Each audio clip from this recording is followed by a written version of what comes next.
মুসলিম শরীফের হাদিসের ভিতরে এসেছে, গভীর রাতের তৃতীয় অংশে আল্লাহ রাব্বুল আলামিন প্রথম আকাশে আসেন আর ডেকে বলেন, পৃথিবীতে আছো নাকি কেউ গুনাহ করে জীবন বরবাদ করে দিয়েছো, আমার কাছে মাফ চাও।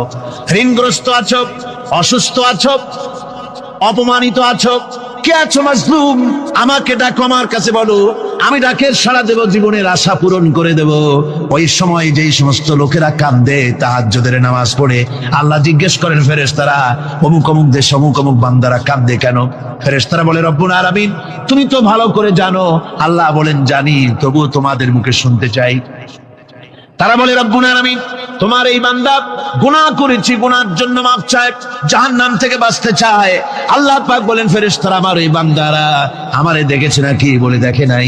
বলে আমার দোজখ দেখেছে নাকি? বলে না, তাও দেখে নাই। আমার বেহেশত দেখেছে নাকি? বলে না, তাও দেখে নাই।